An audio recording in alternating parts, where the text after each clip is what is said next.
त्यागमूर्ती माता रमाई यांच्या पुतळ्याचा क्ले मॉडेलमध्ये दुरुस्त्या सुचवून आल्हाट आर्ट स्टुडिओचे संचालक सुभाष आल्हाट यांना पुतळा बनवण्यास सर्वानुमते संमती देण्यात आली।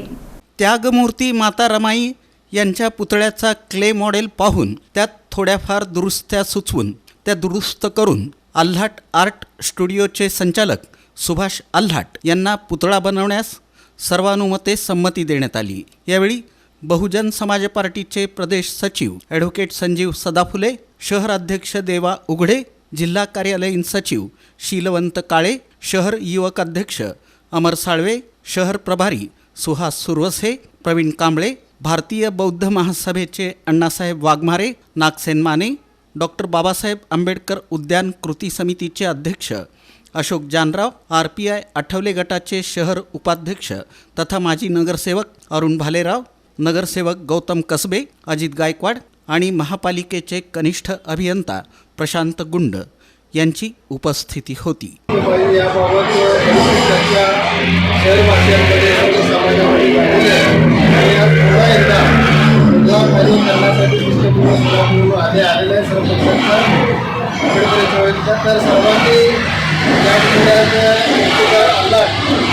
चिरंजीवाला आम्ही आज काही सूचना केलेल्या आहे। यामध्ये जो नैसर्गिक प्रवाह आहे, बाबासाहेबांच्या शेजारी रमाई ज्या पद्धतीने असायच्या त्या पद्धतीचा पुतळा आम्ही बनवायला त्यांना सांगितलेला आहे। त्या दोन्ही मॉडेलपैकी जे बाबासाहेबांच्या शेजारी रमाई दिसतात त्या मॉडेलमध्ये पुतळा बनवून सर्वांनी या ठिकाणी मुक्काम केलेला आहे।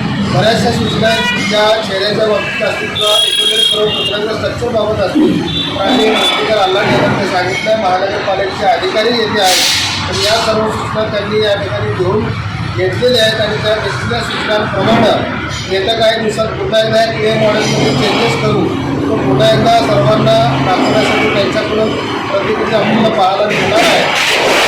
जवळपास आपण फायनल केल्यासारखे आहे। आज